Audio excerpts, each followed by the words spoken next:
전문가 정성희 씨입니다. 안녕하세요. 안녕하세요. 네. 정성희 씨가 내주신 퀴즈요. 저희가 한 주일의 여유를 더 드렸거든요. 그래서 여러분께서 엽서를 보내오셨는데요. 그 중에서 정답이 있는지 없는지는 저는 아직 잘 모르겠어요. 그리고 엽서를 제가 보면서 예. 이 게임이 공정하지 않다는 걸 깨달았습니다. 이 왜요? 프로의 청취자분들이 네. 서울에 계신 분들만이 아니고 예. 전국에 계신 분들인데 네. 아직 플레이어가 전국에 상영되지 않았다는 점을 미처 생각하지 못했습니다. 그렇군요. 이 점 제가 100번 사과드리오며 그 한 주일을 더 연장해 마땅하다고 저는 생각합니다. 그러면 한 주 어떠십니까? 예, 그거 참 좋은데요. 한 주 후에는 그러면 지방에도 전부 영화가 상영이 되는 건가요? 예, 3월 중으로 개봉이 완료한다 하니까는 예. 모든 청취자분들을 위해서 공정하게 이 게임을 해야 될 것 같습니다. 그런 걸 미처 생각을 못했네요. 그러면 한 주일 여유를 더 드릴게요. 다음 주까지 엽서 보내주시기 바랍니다. 자, 엽서 내용을요. 퀴즈의 내용을 다시 한번 말씀드리는 게 좋을 것 같네요. 플레이어 중에서 로버트 알트만 감독이 과연 어느 장면에서 출연하고 있는가, 그런 문제였습니다. 자, 정소희 씨, 그럼 오늘 영화 소개해 주시죠. 오늘 지난주에는 홍콩 영화에 대해서 말씀을 드렸는데요. 네. 그러하다면 오늘은 유럽 영화에 대해서 말씀드리겠습니다. 최근에 유럽 영화들이 속속 개봉되고 있고 또 2월 달에는 서울에서 유럽 영화제가 있었는데요. 이 영화들은 물론 다 금년 내로 우리나라에 개봉될 예정입니다. 그런데 이 유럽 영화들을 보면서 느끼는 것은 참으로 헐리우드 영화와 다르다는 것을 새삼 확인하게 됩니다. 우선 제가 한 문건을 소개해드리자면요. 1971년에 페르난도 솔라나스와 옥타비오 게티노라는 아르헨티나 영화인들이 있습니다. 네. 이 사람들이 제3영화를 위하여라는 글을 발표하면서 영화를 세 가지 유형으로 나눴습니다. 제1영화, 이것은 헐리우드 영화이며 시스템 영화이고, 네. 제2영화는 유럽 영화이며 작가 영화인 것, 그리고 제3영화는 제3세계 영화이자 민중 영화인 것. 네. 비록 아르헨티나 영화 운동은 실패로 끝났지만 솔라나스는 헐리우드 영화와 유럽 영화가 다른 범주라는 것을 분명하게 제시한 셈입니다. 그런데 여기서 염두에 두셔야 할 것은, 그리고 오늘 제가 이 프로에서 기어이 이것을 말씀드리는 이유는 유럽 영화에 관한 미신과 신화가 우리나라에 이상하리만큼 깊이 살포되어 있다는 점 때문입니다. 여기서 제가 분명히 해드리고 싶은 것은 네. 유럽 영화가 작가 영화라는 이유만으로 예술 영화인 것은 아니며, 네. 두 번째, 예술 영화가 일부 속물 예술지상주의자들에게는 네. 그럴듯하게 보일지 모르지만은 결코 헐리우드 시스템 영화보다 훌륭하다는 증거는 아니라는 것입니다. 이를테면은 알프레드 히치콕의 영화가 장 르노아르의 영화보다 못하다가 과연 얘기할 수 있겠는가? 네. 또 코엔 형제의 영화가 리오스 게락스의 영화보다 삼류라고 얘기할 수 있겠는가? 보다 더 정직하게 말씀드리자면 저 개인적으로는 잉그마르 베르히만의 영화보다는 더글라스 서크 영화가 훨씬 훌륭하다고 생각하고, 그리고 빌 어거스트의 따분하기 짝이 없는 최선의 의도 같은 영화들보다는 클린트 이스트우드의 용서받지 못할 자가 훨씬 흥미진진하다고 저는 생각합니다. 그러나 유럽 영화가 우리에게 갖게 하는 유일한 유한이 있습니다. 그건 영화를 만드는 사람이 감독이라는 것에 대한 재확인입니다. 전통적으로 유럽 영화는 감독에게 맡겨지며, 그래서 헐리우드의 시스템 아래서 작업하는 감독들과는 다른 방법으로 영화를 사고하고 있습니다. 헐리우드 영화는 무엇보다도 장르 영화입니다. 네. 우선 영화의 컨셉트를 결정하고, 그리고 감독이 그 틀 밖으로 벗어날 수 없도록 통제하는 형식을 만들어냈습니다. 그래서 헐리우드의 감독들 중 시네아스트의 자리를 차지하는 감독들은 일종의 문맥 사이의 모자이크를 통해서 자기의 소리, 자기의 사고, 자기의 메시지를 끼워 넣는 방식으로 작업합니다. 그래서 헐리우드 영화 읽기는 종종 공적인 것과 개인적인 것, 장르와 역사, 이야기 구조와 문화의 중증 구조, 그리고 시스템과 작가 사이에 이중적인 목소리가 되어서 때로는 겹치고, 네. 때로는 서로 배반하고, 경우에 따라서는 그 부조화 때문에 거장 감독들도 믿을 수 없는 졸작을 만들어내곤 합니다. 그 최근의 예가 바로 코폴라의 드라큘라 같은 경우입니다. 반면 유럽 영화들은 감독의 아주 개인적인 페르소나, 네. 그 자신만의 독특한 스타일을 선호하고 평가하려는 경향이 있습니다. 이것이 가능한 이유가 있습니다. 그것은 유럽에서 영화가 탄생된 이래 지난 100년에 걸친 시네마테크, 즉 영화 박물관을 통한 영화광들의 꾸준한 배출, 그리고 영화 운동의 소지역 확산, 사회적으로 영화를 예술로 대접하는 분위기, 그리고 영화 잡지들의 진지한 내용들이 그것을 응원하고 있기 때문입니다. 최소한 영국 신문들은 다이애나 왕비와 찰스 왕태자의 가십을 크게 다룰지언정 로렌스 올리비에의 사생활을 추적하지는 않습니다. 저는 연예인 스캔들에 그렇게 민감하면서 정치인 스캔들에 꿀먹은 벙어리가 되는 대한민국 언론의 태도, 그것이 알고 싶습니다. 또한 프랑스 텔레비전은 칸느 영화제가 열리면 이 영화제에 장시간을 할애합니다. 네. 게다가 영화관에서 마지막 끝 자막이 올라올 때까지 일어나지 않는 것은 당연하며 텔레비전에서 영화를 할 때 부득이 자르는 경우가 있습니다. 네. 이것은 그 과도한 외설이 문제가 될 텐데요.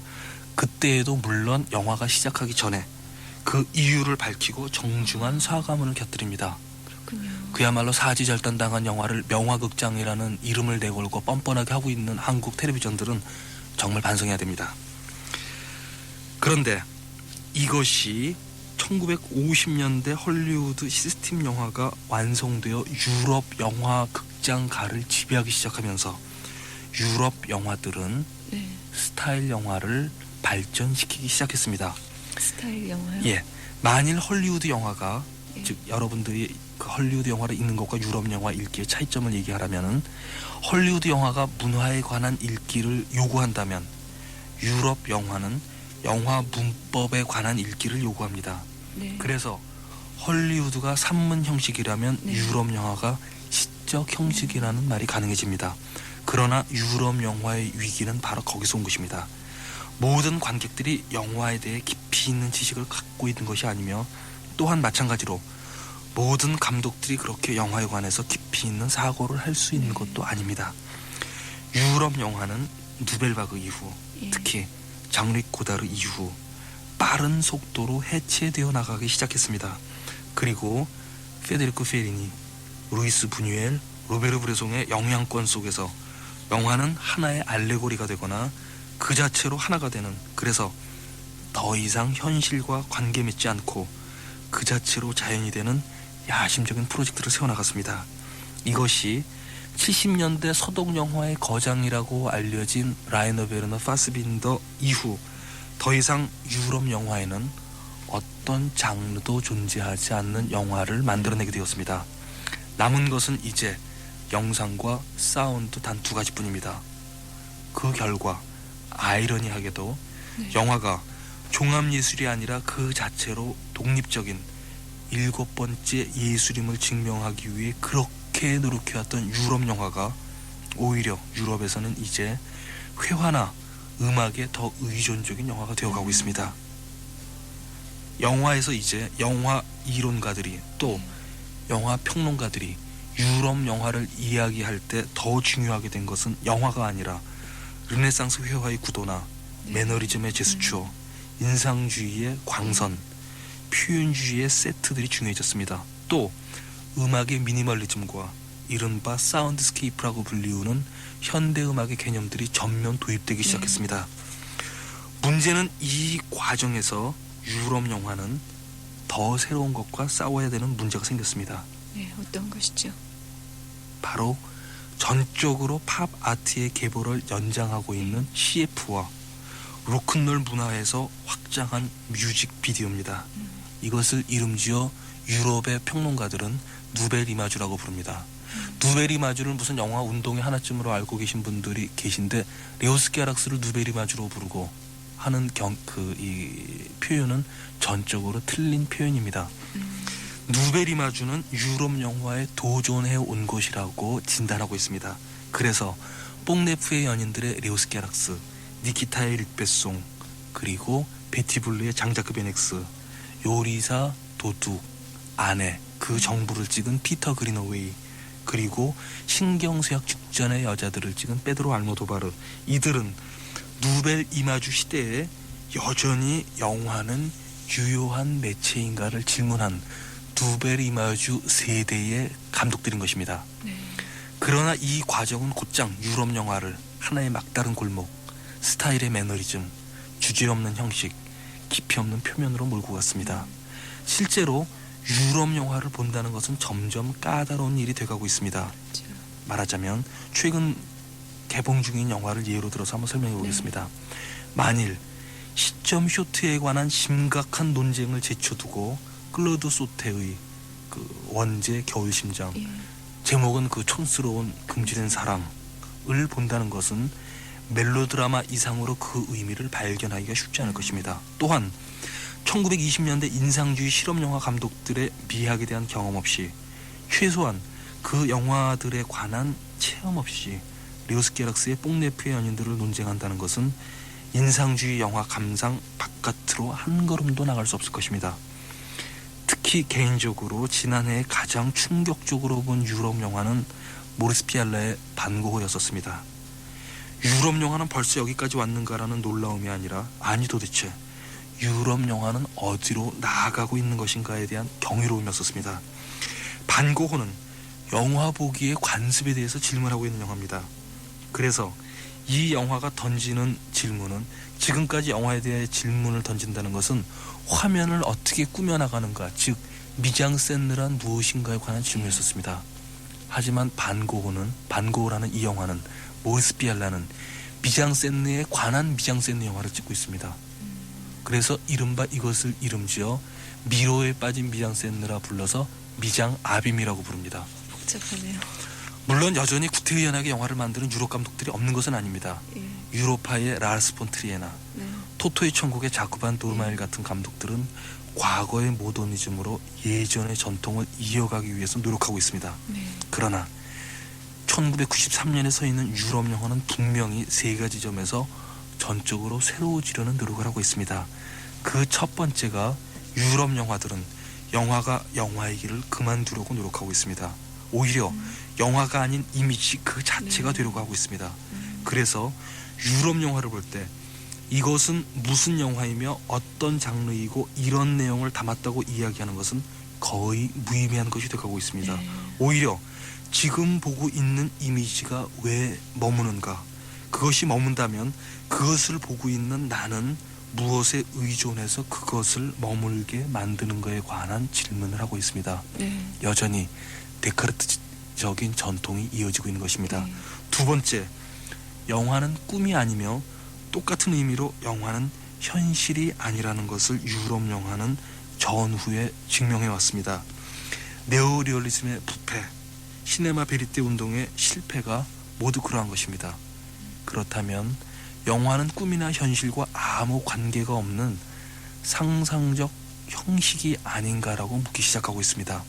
그래서 유럽 영화는 점점 꿈과 현실 사이의 구분에 관해 무관심해지거나, 또는 그 경계선상을 뒤섞는 영화들을 만들고 있습니다. 네. 아마도 한스 위르겐 지버베르크나 장마리 슈트라우프 같은 감독의 영화가 이 경향을 극단까지 밀어붙이는 예가 될 것입니다. 그리고 이것의 상업적이고 타협적인 시도가 바로 안개 속의 풍경이나, 네. 또는 황새에 멈추어선 발걸음이라는 영화를 찍은 네. 데오도르 안게로플로스 같은 감독일 것입니다. 마지막 세 번째로, 유럽 영화는 이제 영화는 영상의 아주 특수한 모델의 하나에 불과하다는 것을 인정하고 있습니다. 지금까지는 영화가 영상을 만들어낸다고 생각했었지만은, 이제부터는 영상의 여러 가지 모델 중에 하나가 영화라고 생각하기를 제안하는 것입니다. 90년대의 고다르 영화가 그렇고, 황갈색 밤이라는 영화, 우리나라에는 세비지 나잇이라는 네. 제목으로 개봉될 예정인데요. 예. 그 영화로 데뷔한 시릴 꼴라르, 이 사람은 90년대의 리우스 게락스라고 불러도 지나치지 않을 감독인데요. 이 사람 영화가 그렇고, 또 파리는 깨어난다라는 영화를 찍은 올리비에 아사이아가 그렇고, 미녀 싸움꾼을 찍은 자크 리베트의 영화들이 분명 그렇게 생각하고 있습니다. 그렇다면 문제는 언제나 바로 여기입니다. 그러하다면 그런 유럽 영화를 여기서 지금 보는 것이 무슨 의미를 갖는가를 물어보는 것이 아마 네. 가장 중요한 질문일 네. 것입니다. 그러니까 다시 한번 반복하지만 네. 이 과정 속에서 정말 진지한 유럽 영화는 그렇게 많지 않습니다. 그런데요, 잠시 제가 질문을 드려도 될지 모르겠는데 이런 생각이 들어요. 영화라는 장르는 대중예술인데요. 그 영화라는 것이 더 이상 영화의 길을 거부한다면 대중을 포기한다는 얘기고, 그렇다면 자신의 존재 자체를 포기한다는 얘기가 되지 않을까. 그렇다면 우리가 유럽 영화를 볼 때는 헐리우드 영화와는 다른 점, 어떤 점을 보고 어떤 식으로 그 영화를 받아들여야 될까, 그런 문제도 그래서 제기되지 않을까 싶거든요. 이렇게 생각하시면 이해가 빠르실 겁니다. 이것은 영화 일반에 관한 질문을 하고 있는 것이 아니라 유럽 영화를 묻고 있는 것입니다. 예. 실제로 파리에서, 그 프랑스 영화를 사랑한다는 파리에서도 직접 가보면은 줄을 들어서 있는 영화들은 대부분 헐리우드 영화입니다. 네. 유럽 영화는 영화를 대중예술이라 부를 수 있는 것을 헐리우드 영화에 넘겨주는 것이 이것은 어쩔 수 없는 일이 아닌가라고 생각하고 있습니다. 예. 오히려 저는 유럽 영화에 있어서 이런 점들이 중요하다고 생각합니다.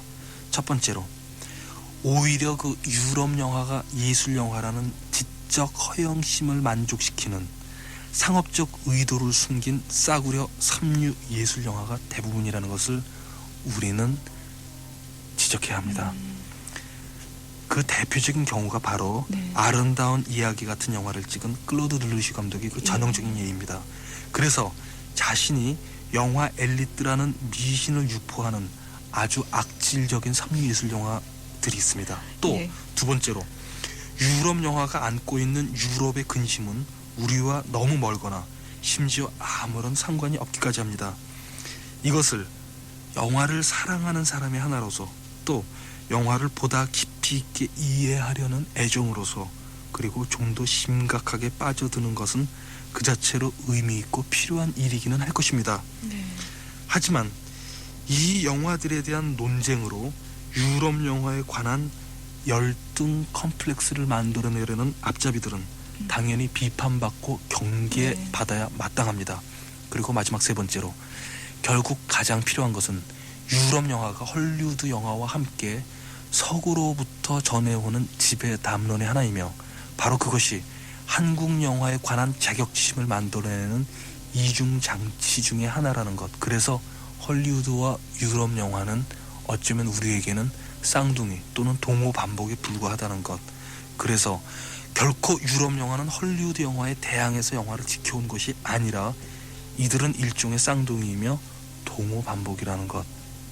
이것을 영화를 사랑하시는 분들은 다시 한번 인정해야 할 것이며, 바로 그것을 인정하면서부터 한국 영화를 한국과 연관지어 새롭게 사고하는 그 출발점이 될 것이라는 점입니다. 네, 그러니까 오늘 정성희 씨의 말씀은 우리가 유럽 영화, 뭐 프랑스 영화라든지 그런 것에 대해서 특별히 어떤 경외감 같은 것을 가지고 보는 경우가 많아요. 유럽 영화 하면 잘 만들어진 것, 이런 선입관을 갖고 영화를 보기가 쉬운데, 결국은 헐리우드 영화나 마찬가지, 그러니까 다른 문화 속에서 태어난 또 다른 영화라는 그런 말씀을 해주셨는데요. 제가 여쭤보고 싶은 거는요, 그렇다 하더라도 우리가 영화를 볼 때 유럽 영화에서 우리가 봐야 할 부분이 따로 있고 헐리우드 영화에서 봐야 할 부분이 따로 있잖아요. 그거에 대해서 어느 점을 중점적으로 보면 우리가 유럽 영화를 좀 더 이해하게 되고 좀 재미있게 볼 수 있을까, 그것도 좀 알고 싶은데요. 유럽 영화는 정통적으로 그 작가 영화였었다는 것. 네. 그래서 헐리우드 영화가 문화에 대한 모자이크라면, 네. 유럽 영화는 화면을 만들어 나갈 때 감독 자신의 개인적인 억압이, 네. 개인적인 페르소나가, 예. 개인적인 메시지가 말 그대로 화면 전면에 나옵니다. 문제는 관객이 그 감독과 같은 감수성, 같은 공감대, 같은 문화 공동체에 있을 때는 그것을 쉽게 이해할 수 있으나, 네. 그 끈을 일단 놓치면 헐리우드 영화와는 달리 전혀 그 영화에 대해서 장님이 될 수 있다는 것이 네. 치명적인 약점입니다. 예. 그래서 영화에 대한 일정한 교육이 되어 있고, 영화에 대해서 일정한 역사를 알고 있고, 그리고 화면을 읽어낼 수 있는 교육을 받은 사람에게 네. 유럽 영화는 좋은 지적 퍼즐이 될 수 있을지 네. 모르나, 네. 영화를 하루 12시간의 일을 끝내고, 예. 그리고 이제 낮에 흘린 땀으로 더 이상 밤에 흘릴, 악몽으로 꿈꿔 흘릴 땀이 없는 사람들에게 이 영화는 어쩌면 그것이 좋은 영화이니 보아야 한다고 강요하는 것은 저는 결코 좋은 태도라고 생각하지는 않습니다. 그 자체가 악몽일 수도 있겠군요. 하지만 영화를 사랑하시는 분들이라면 유럽 영화도 읽기 위해서 그만큼의 노력을 또 기울이시는 게 좋을 것 같네요. 네, 물론입니다. 그것은. 예, 오늘 말씀 감사합니다. 감사합니다. 다음 주에 뵐게요.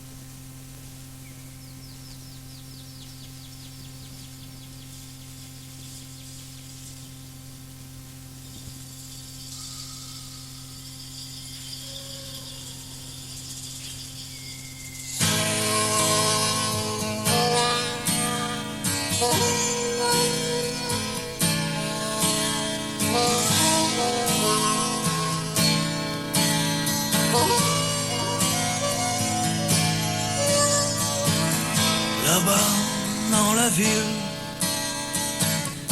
quelqu'un cherche ta trace. Là-bas, dans une île, quelqu'un se couvre de strass. Tu sais, c'est si dur d'apprivoiser l'éphémère. Tu sais que c'est dur de croire à quelque chose. Là-bas, sous la pluie, quelqu'un danse avec moi. Là-bas, dans la nuit, quelqu'un s'endort avec moi. Oh, oh, oh,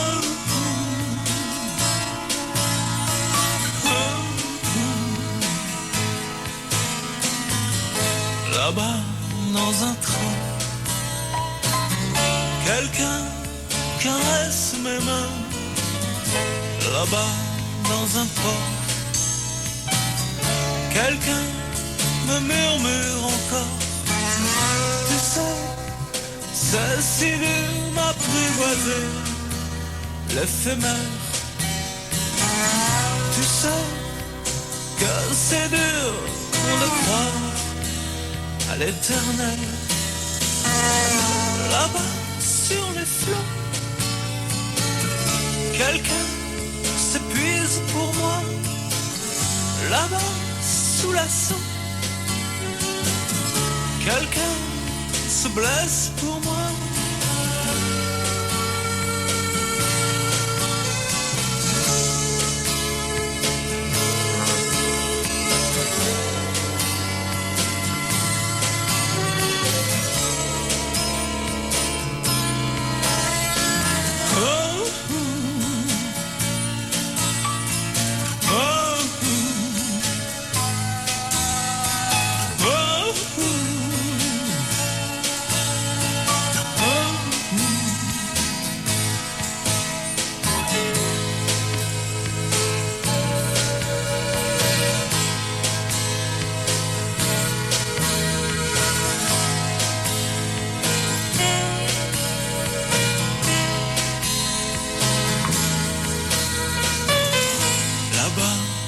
La grève, quelqu'un s'élance avec moi. Là-bas, dans mon rêve, quelqu'un s'envole avec moi. Là-bas, dans les dunes, quelqu'un se brûle avec moi. Là-bas, sous la lune, quelqu'un se moque de moi. Tu sais, c'est si dur d'apprivoiser l'éphémère. Tu sais que c'est dur de croire à quelque chose.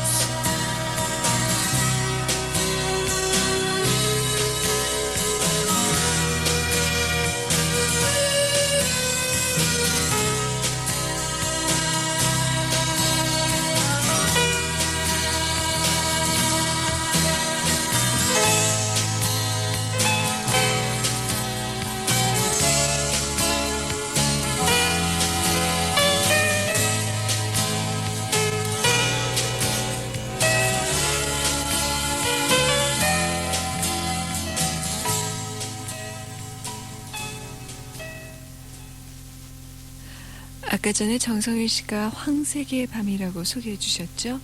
영화 레니 포베 야수의 밤 중에서 라바였습니다.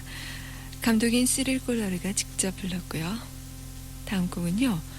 대구 평리 5동의 허은주 씨, 서울 압구정동 현대아파트의 이사욱 씨, 서울 정릉 2동의 정지훈 씨, 서울 반포동의 서민석 학생, 그리고 진명 학생, 대전 도마 2동의 최지은 씨, 광주 주월동의 박경재 씨, 경기도 의정부의 임정화 씨, 대전 천사 이상희 양, 대전 동구 인동의 전지영 씨, 서울 도봉구 방학이동의 박소연 씨의 신청곡입니다.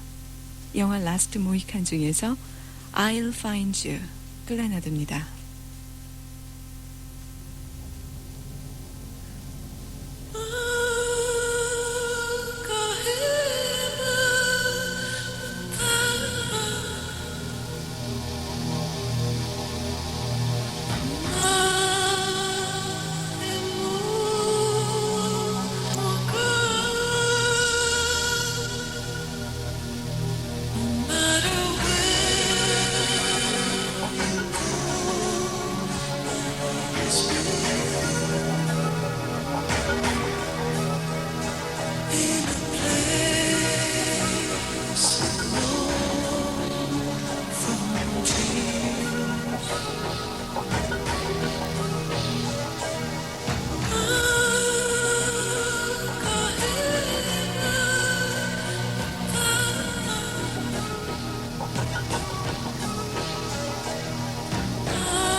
Is this the real life? Is this just fantasy? Caught in a landslide, no escape from reality. Open your eyes, look up to the skies and see. I'm just a poor boy, I need no sympathy, because I'm easy come, easy go, little high, little low. Any way the wind blows doesn't really matter to me.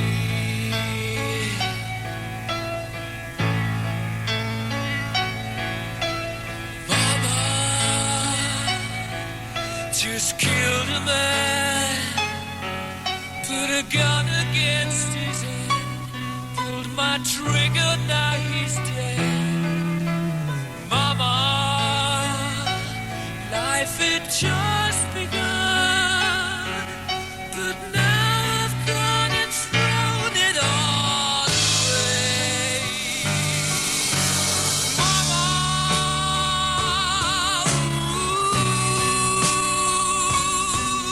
didn't mean to make you cry. If I'm not back again this time tomorrow, carry on, carry on, as if nothing really matters.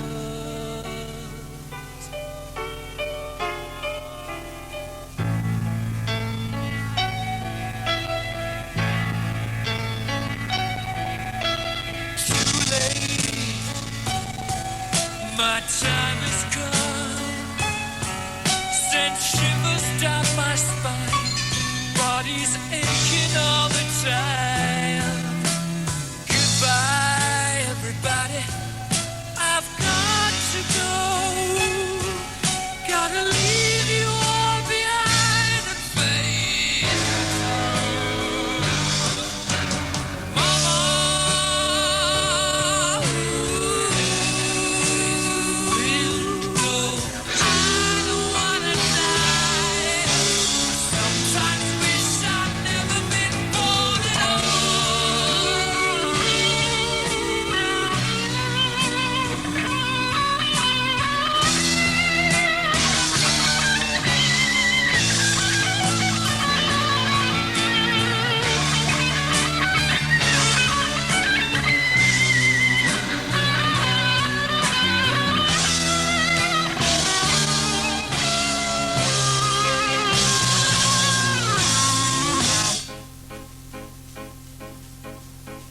see a little silhouette of a man. Scaramouche, will you do the fandango? Thunderbolt and lightning, very, very frightening me.